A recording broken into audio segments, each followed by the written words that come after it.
नमस्कार। उत्तराखंड की खास खबरें देखें आप सब। मैं हूं आपके साथ साहिल कीर्ति। उत्तराखंड में मुख्यमंत्री पुष्कर सिंह धामी की अध्यक्षता में कैबिनेट बैठक आयोजित की गई, जिसमें कुल 12 अहम प्रस्तावों को मंजूरी दी गई। इन फैसलों का सीधा असर राज्य के शहरी गरीबों, सरकारी कर्मचारियों, वाहन मालिकों और पर्यटन क्षेत्र पर पड़ेगा।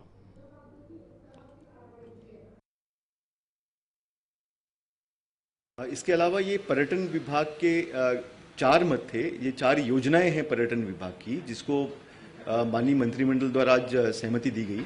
जैसा कि आप विदित ही हैं कि बद्रीनाथ में मास्टर प्लान के अनुसार जो बद्रीनाथ का विकास का कार्य चल रहा है, उसमें मास्टर प्लान में ये व्यवस्था थी कि हम कुछ आइकॉनिक स्ट्रक्चर्स या आइकॉनिक कलाकृतियां वहाँ पे बनाएं। उसमें आज 4 योजनाओं को CSR के माध्यम से, मतलब प्राथमिकता CSR के माध्यम से कराने की होगी, और यदि CSR की व्यवस्था नहीं हो पाती तो स्टेट गवर्नमेंट या सेंट्रल गवर्नमेंट के बजट से करने की आज माननीय मंत्रिमंडल द्वारा अनुमति दी गई।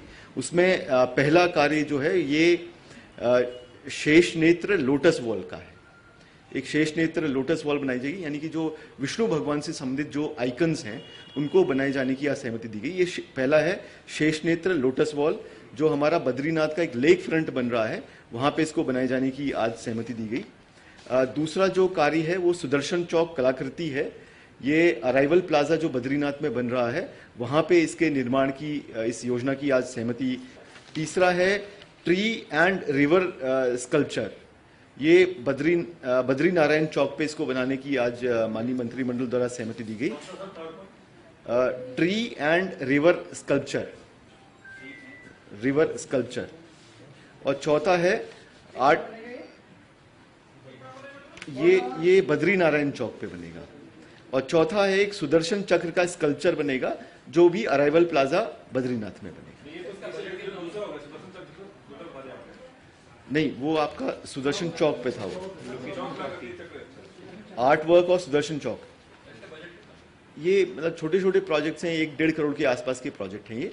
तो इनको प्राथमिकता CSR मद से कराई जाने की, और अदरवाइज इसको स्टेट गवर्नमेंट के फंड से या गवर्नमेंट ऑफ इंडिया के फंड से। मत थे आज हमारे इसमें।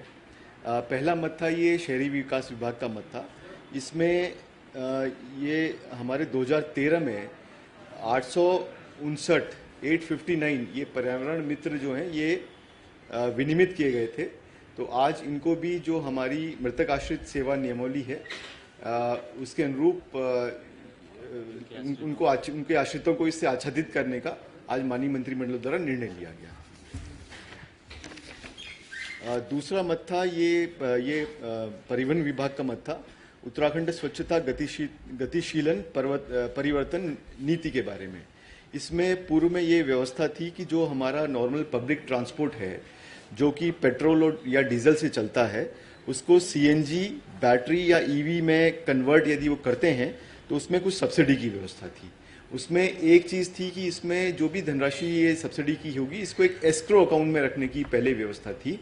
तो उससे एस्क्रो अकाउंट मतलब बैंक स्थित लाभार्थी और के बीच में, वो सरकार के बीच में एक एस्क्रो अकाउंट बना था। आज ये निर्णय हुआ कि इसको एक SNA अकाउंट में बना दिया, क्योंकि एस्क्रो अकाउंट को ऑपरेट करने में दिक्कत हो रही है। तो उसको एक SNA अकाउंट में कन्वर्ट करने का आज माननीय मंत्रिमंडल द्वारा निर्णय लिया गया। ये SNA अकाउंट मतलब जो लाभार्थी है, अब वो ये एक अकाउंट विभाग बनाएगा, ट्रांसपोर्ट डिपार्टमेंट बनाएगा, और वहाँ से जब भी कोई बेनिफिशियरी इस तरह का कन्वर्ट करता है तो सीधे उसके अकाउंट में पैसा चला जाएगा। एस्क्रो अकाउंट होता है कि एक एग्रीमेंट होता है बैंक के बीच में, लाभार्थी और सरकार के बीच में एक एग्रीमेंट होता है। उस एग्रीमेंट के अनुसार करने में दिक्कतें आ रही थी, तो अब एक सीधी व्यवस्था कर दी गई है कि वो एक SNA अकाउंट से सीधे उसमें चला जाएगा। मुख्य फैसले इस प्रकार रहे हैं कैबिनेट मीटिंग के अंदर। पर्यावरण मित्रों को मिलेगी मृतक आश्रित का लाभ। 2013 से कार्यरत 859 पर्यावरण मित्रों को मिलेगा लाभ। मृतक आश्रित सेवा नियमावली के तहत लाभ मिलेगा। स्वच्छता गतिशीलता नियमावली में संशोधन। कन्वर्जन वाहनों पर सब्सिडी प्रक्रिया को किया गया सरल। ई वाहनों को मिलेगी बड़ी राहत। देहरादून की CNG और BS6 सिटी बसों पर 50% या अधिकतम 15 लाख तक की सब्सिडी। विक्रम और डीजल वाहनों पर भी सब्सिडी योजना लागू। बैटरी मोटर और स्ट्रॉन्ग हाइब्रिड पेट्रोल वाहनों पर परिवहन टैक्स पूर्णतः माफ किया जाएगा, केवल GST। भर्ती परीक्षाओं में बड़ा बदलाव। सिपाही और उप निरीक्षक स्तर की परीक्षा अब एक साथ होगी। सब इंस्पेक्टर स्तर के सभी पदों की परीक्षा एक समान पद्धति से कराई जाएगी। उत्तराखंड अधीनस्थ सेवा चयन आयोग में 15 नए पद सृजित, एक स्थायी और 14 आउटसोर्सिंग आधार पर सृजित। राज्य मानवाधिकार आयोग में 12 पद स्वीकृत। पेंशन में नई राहत। नई पेंशन योजना के अंतर्गत अब ग्रेजुटी की सुविधा, जैसे कि पुरानी सेवा व्यवस्था में होता था। वित्तीय प्रक्रिया में बदलाव। एसएनए अकाउंट बनाया जाएगा। अब एस्ट्रो प्रणाली का उपयोग नहीं होगा और पारदर्शी लाभ मिलेगा।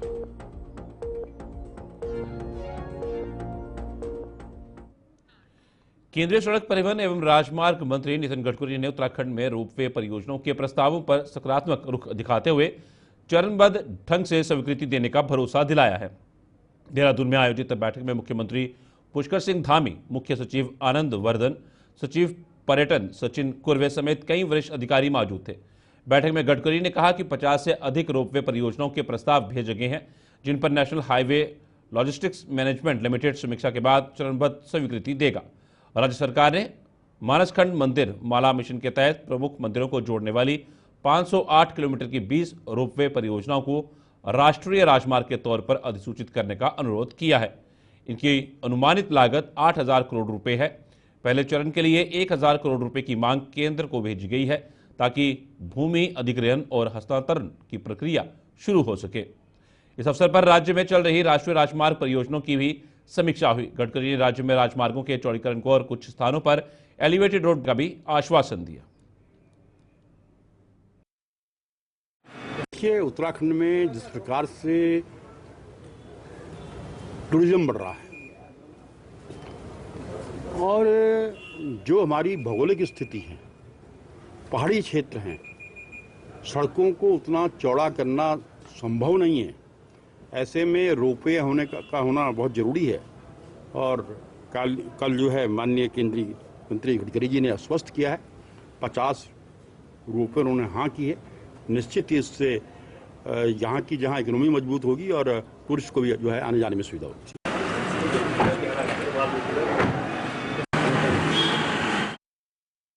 पंच केदार में से तृतीय केदार नाम से विश्वविख्यात तुंगनाथ के धाम के दर्शन को लेकर भक्तों ने खासा उत्साह देखने को मिल रहा है। मात्र एक माह की यात्रा में श्रद्धालुओं का आंकड़ा 40,000 के पार पहुंच गया है। धाम में प्रतिदिन 1,000 से अधिक श्रद्धालु स्वयंभू लिंग की पूजा अर्चना व जलाभिषेक कर विश्व कल्याण व क्षेत्र की समृद्धि की कामना कर रहे हैं। श्रद्धालुओं की बढ़ती भीड़ से व्यापारियों की आय में एक भारी इजाफा हो रहा है, जिससे व्यापारियों के चेहरों पर खुशी देखते ही बन रही है।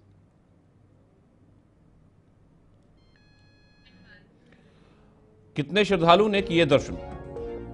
तुंगनाथ धाम में 20,441 श्रद्धालुओं ने किए दर्शन, जिसमें 16,539 पुरुष और 3,292 महिलाएं शामिल। दर्शन करने वालों में 143 नौनिहाल भी शामिल। 11 विदेशी पर्यटकों ने भी की तुंगनाथ धाम की यात्रा। साधु सन्यासी व सहित 40,326 श्रद्धालुओं ने किए दर्शन। राज्य सफाई कर्मचारी आयोग के उपाध्यक्ष और राज्य मंत्री भगवत प्रसाद मकवाना का ऋषिकेश पहुंचने पर पर्यावरण मित्रों ने भव्य स्वागत और सम्मान किया। ऋषिकेश नगर निगम के सभागार में पहुंचे राज्य मंत्री भगवत प्रसाद मकवाना के समक्ष सफाई कर्मचारियों ने अपने नियमितीकरण करने और मानकों के अनुसार सफाई कर्मचारियों की भर्ती करने का मुद्दा उठाया। इस संबंध में उत्तरांचल स्वच्छकार कर्मचारी संघ के अध्यक्ष नरेश खैरवाल ने एक ज्ञापन भी राज्य मंत्री को दिया और जल्द से जल्द समस्याओं के समाधान करने की मांग की। राज्य मंत्री ने बताया कि उत्तराखंड के सभी निकाय में मानकों के अनुसार सफाई कर्मचारियों की भर्ती करने को लेकर वे पहले ही सरकार को संस्तुति भेज चुके हैं। जल्द से जल्द सफाई कर्मचारियों की समस्याओं का समाधान हो, इसके लिए मुख्यमंत्री से वार्ता की जाएगी। उन्होंने बताया कि सफाई कर्मचारियों की सभी समस्याओं से वे भलीभांति परिचित हैं। कर दिया, अभी अधिकारी लोग उसमें नियमावली बनवा रहे हैं, कौन कौन सी कैटेगरी स्थायी श्रेणी की उसमें सम्मिलित होगी। लेकिन मेरा इस आपके माध्यम से, चैनल के माध्यम से माननीय मुख्यमंत्री जी से, अपने अधिकारियों से निवेदन है कि आप सफाई कर्मचारियों को उसमें प्राथमिकता से रखें, क्योंकि ये सभी के जीवन को सुरक्षा देने का काम करते हैं, स्वास्थ्य की रक्षा करने का काम करते हैं। सबसे ज़्यादा जो है कष्टदायक इनका जीवन होता है, अनेकों बीमारियों को, संक्रामक रोग इनको हो जाते हैं। तो उस दिशा में सरकार मानवीय दृष्टिकोण रखते हुए निकाय के कर्मचारियों को उसमें अवश्य सम्मिलित करे। जो मोहल्ला स्वच्छता समिति आउटसोर्स कर्मचारी हैं, हमारे नाला गैंग, रात्रिकालीन, अलग अलग नामों से जो कर्मचारी रखे हुए हैं, उनको भी नियमितीकरण किया जाए, उनके पद बहाल किए जाएं। उत्तराखंड में अब 106 निकाय बन चुकी हैं। पहले देहरादून एक नगर निगम होता था, आज 11 नगर निगम बन चुके हैं, लेकिन इनकी भर्ती नहीं हो पाई है। ये टेम्परेरी व्यवस्थाओं से ही काम चलाया जा रहा है, चाहे समिति के माध्यम से। तो इनके कार्य को आउटसोर्स ना करके ठेकेदारी प्रथा में नहीं किया जाए, ये आयोग की प्रबल संस्तुति भी भेजी जा चुकी है, और इनके नियमितीकरण का रास्ता खोला जाए, इनकी नई भर्ती की जाए। क्योंकि उत्तराखंड देवभूमि है, यहाँ पर्यटन नगरी भी है, धार्मिक तीर्थ स्थल भी हैं, यहाँ पर पूरे देश और दुनिया के करोड़ों लोग प्रतिवर्ष आते हैं। तो उसको देखते हुए सफाई कर्मचारियों की स्थायी पदों पर नई भर्ती की जाए, ऐसा आयोग का मानना है, और सरकार से पुरजोर हम कर्मचारी। खटीमा में तहसील दिवस का आयोजन किया गया, जिसमें उधम सिंह नगर के जिलाधिकारी नितिन सिंह भदौरिया ने लोगों की शिकायतें सुनी, जिनमें कुछ शिकायतों का उन्होंने मौके पर ही समाधान किया, जबकि अन्य शिकायतों के निस्तारण के लिए अधिकारियों को निर्देश दिए। उन्होंने अधिकारियों को निर्देश देते हुए कहा कि समस्याओं को अधिकारी गंभीरता से लेते हुए त्वरित गति से निस्तारित करना सुनिश्चित करें। उन्होंने कहा कि जनता की समस्याओं का त्वरित निस्तारण सरकार की प्राथमिकता है, इसलिए तहसील दिवस में पंजीकृत समस्याओं को निर्धारित समय सीमा के भीतर निस्तारित करना सुनिश्चित करें। जिलाधिकारी ने कहा कि समस्या जिस स्तर की है उस स्तर पर समाधान करना सुनिश्चित करें, ताकि लोगों को अनावश्यक परेशानी का सामना न करना पड़े। शिकायतें सबकी एसडीएम खटीमा पूरे मॉनिटरिंग करेंगे, उनको पूरा नोडल अधिकारी बनाते हुए यहाँ पे कई जो छोटी मोटी शिकायतें थी उसमें मुझे लगता है कल परसों तक पूरा हमारे एक हफ्ते में सारे विजिट्स हो जाएंगे। कोशिश ये की जा रही है, कुछ शिकायतें शासन से संदर्भित हैं, उनको हम लोग वहाँ से टेकअप करेंगे। बट हम लोग जब भी देखते हैं, कभी हम लोग ध्यान देते हैं कि कुछ शिकायतें ऐसी हैं जिनको मौके पर ही निस्तारण कराया जा सकता है। इसके लिए पूरा होता हम लोगों ने पूरा बजट स्पेसिफिकली इरिगेशन के लिए जो आपके नालों का है, पूरा खटीमा के लिए लगभग 2.5 करोड़ का बजट यहाँ पर रिलीज़ किया गया है। तो इसमें वर्षा काल में ताकि कोई दिक्कत ना हो, उनके नालों की सफाई के लिए हम लोगों ने पैसा दे दिया। इसके अलावा कोशिश ये की जा रही है कि यहाँ पे जो भी जनप्रतिनिधियों के माध्यम से भी शिकायतें हैं, उनकी बजट की व्यवस्था अगर नहीं हो पा रही है तो किस पद से की जाए, उसके लिए भी शासन से पत्राचार किया जाएगा। आप मंदिर भी प्राप्त हुए, उनका भी निस्तारण के लिए यहाँ पे सीओ साहब भी यहाँ मौजूद थे, और अन्य विभागीय अधिकारी जो आज मौजूद नहीं थे, उनका भी वेतन रोकने की पूरी कार्रवाई अमल में लेकर जाएगी, उनका एक्सप्लेनेशन दिया जाएगा। मुख्य शिकायतें आप लोगों ने खुद ही देखी, यहाँ पे कुछ बाल निर्माण की डिमांड हमारी आई है, जल जीवन मिशन से संबंधित भी शिकायतें आई हैं, उनको पूरा हम लोगों ने उसमें 10 दिन का समय दिया गया है करीब जगह, तो आप पानी स्टार्ट करने के लिए अगर 10वें दिन तक नहीं होता है तो उसमें पूरी कार्रवाई अमल में लाई जाएगी। तो इस हिसाब से कोशिश की जा रही है कि सभी सरकारी विभाग जनता तक के अंतिम छोर तक पहुँचकर अपनी पूरी कार्रवाई करें। कहना चाह रहा हूँ कि जनपद स्तर से जो हम लोग पूरे कार्रवाई कर सकते थे, हम लोगों ने यहाँ पे ऑलरेडी इरिगेशन से चैनलाइजेशन के प्रपोजल्स को सैंक्शन कर दिया गया है। तो उसमें सबसे जो हमारे जितनी ज़्यादा से ज़्यादा हम लोग कर सकते थे, उसमें डिस्ट्रिक्ट मिनरल फंड से भी दिया गया, टाइट फंड से भी पैसा दिया गया, और आपदा फंड से भी दिया गया है। तो कोशिश यही की जा रही है कि जितने भी जल्द से जल्द हमारी नगर पालिका, इरिगेशन विभाग और एसडीएम के उसमें नेतृत्व में पूरा ये नालों की सफाई का कार्यक्रम जो उन्होंने बना रखा है शेड्यूल के अनुसार पूरा कर लेंगे। पूरी धनराशि इसमें वितरित की जा चुकी है। सर, देवा नदी के ऊपर अगर अवैध खनन का पूरा कार्रवाई की जा रही है तो इस पर पूरी कार्रवाई अमल में ली जा रही है। हम लोग इसमें माननीय कोर्ट के निर्देशों का भी पूरा अनुपालन कर रहे हैं, और इसमें क्योंकि जो भी अनुमति होती है अभी शासन स्तर से दी गई है, तो उस पर पूरा देखा जाएगा, और कोशिश ये की जाएगी कि कोई भी। हल्द्वानी में दस्तावेजी सत्यापन के दौरान एक चौंकाने वाला मामला सामने आया है, जहां एक अज्ञात व्यक्ति ने फर्जी पते का इस्तेमाल कर आधार कार्ड बनवाया और वर्षों तक उसका दुरुपयोग करता रहा। शिकायतकर्ता की तहरीर पर पुलिस ने धोखाधड़ी का मुकदमा दर्ज कर लिया है और मामले की गहराई से जांच की जा रही है।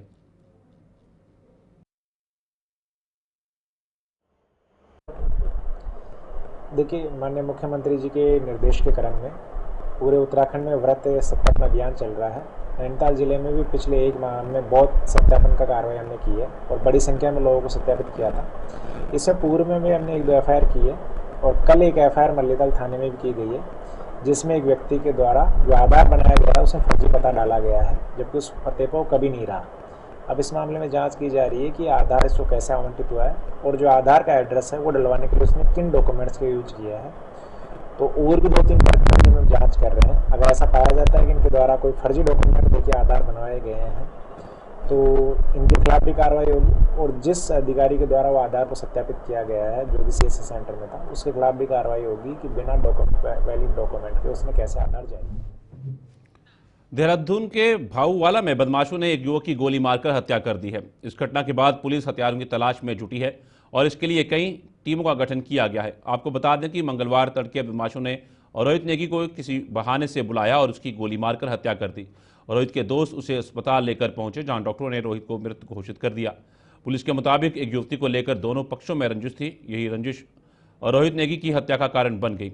SP सिटी प्रमोद कुमार ने बताया कि घटना के बाद आसपास के CCTV फुटेज चेक किए जा रहे हैं। बदमाशों को पकड़ने के लिए 4 टीमों का गठन किया गया है। जिस युवक अजहर ने गोली मारी है वह मुजफ्फरनगर का रहने वाला बताया जा रहा है। आज प्रातः थाना प्रेमनगर पुलिस को सूचना प्राप्त हुई कि DYT चौक पर किसी व्यक्ति को गोली मार दी गई है। ये सूचना पर प्रेमनगर पुलिस के द्वारा मौका मुआयना किया गया। वहां जाकर पता चला कि जिस व्यक्ति को गोली मारी गई है उन्हें उनके दोस्त ग्राफिकर हॉस्पिटल लेकर चले गए हैं। पुलिस के द्वारा ग्राफिकर हॉस्पिटल जाया गया। वहां पर पता चला कि जिस व्यक्ति को गोली मारी गई है उनका नाम रोहित नेगी है और वो तिलवरी थाना सैलापुर क्षेत्र के रहने वाले हैं। उस समय उनके दोस्त जो साथ में थे उनसे जानकारी करने पर पता चला कि रोहित नेगी अपने दोस्तों के साथ कल उनका जो एक दोस्त है तरुण, जो कि बड़ोवाला क्षेत्र में रहता है, उनके घर पर गए थे और सभी लोग खाना वगैरह वहाँ खा रहे थे। इसी दौरान इनके साथ जो इनकी एक महिला मित्र भी साथ में थी, उसके फ़ोन पर एक व्यक्ति का फ़ोन आता है और वो व्यक्ति उस महिला को बहुत ही गंदी बातें, अपशब्द और बदतमीजी से बात कर रहा होता है। इस दौरान रोहित नेगी भी ये बातें सुन लेता है और रोहित नेगी के द्वारा उस व्यक्ति से कहा जाता है कि आप इस प्रकार की बातें ना करें, ये बदतमीजी भरी बातें मत करिए।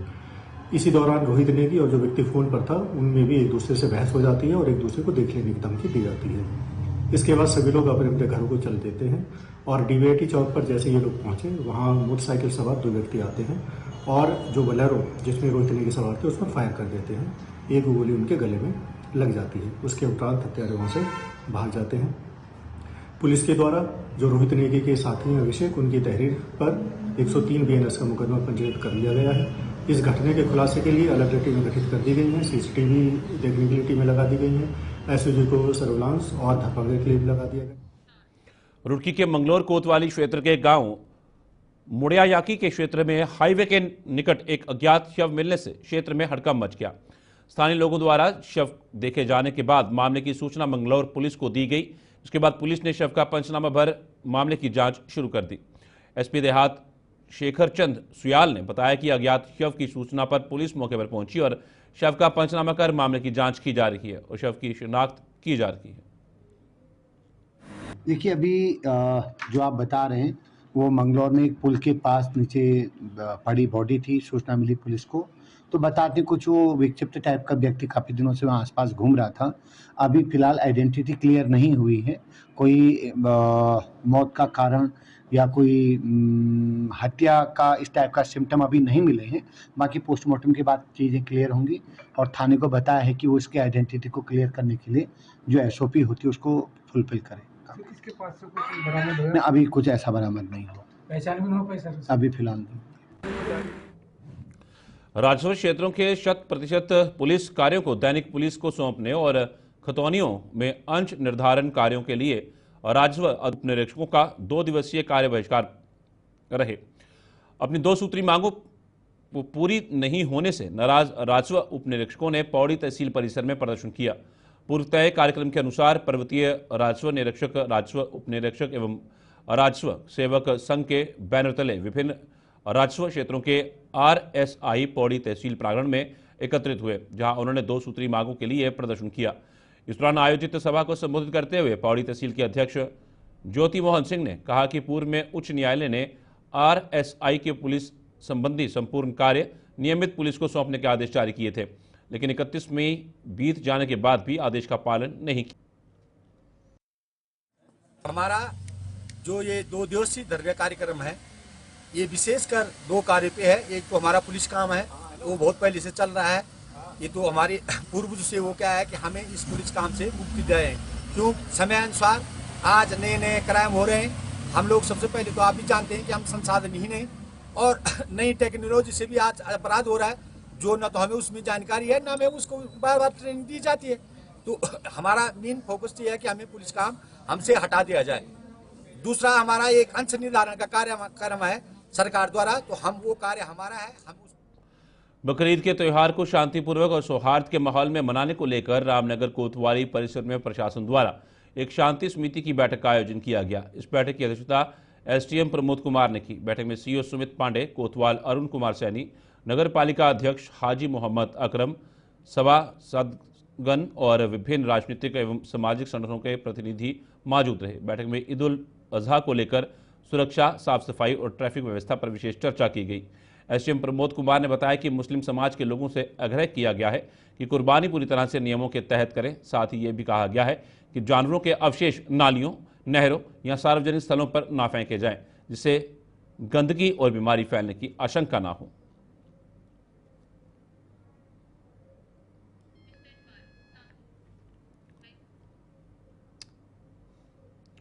देश भर में 51 शक्तिपीठों में शामिल नैनीताल की मां नैना देवी मंदिर का 143 स्थापना दिवस बड़े ही धूमधाम से मनाया गया।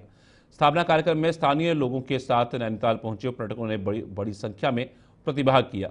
सुबह से ही मां नैना देवी मंदिर में माता के दर्शन और पूजा अर्चना के लिए भक्तों की लंबी कतारें लगी रही। स्थापना दिवस के अवसर पर मंदिर समिति द्वारा मंदिर को फूलों की मालाओं से सजाया गया है। साथ ही महाभंडारे का भी आयोजन किया गया, जिसमें हजारों की संख्या में श्रद्धालुओं ने प्रसाद ग्रहण किया। मान्यता है कि राजा दक्ष ने जब अपने घर में यज्ञ करवाया तो अपनी बेटी सती व दामाद शिव को इसका न्योता नहीं दिया। गुस्से में आकर मां सती अपने पिता के घर गई। पिता से कहा सुनी होने पर हवन कुंड में अपने प्राणों की आहुति दे दी।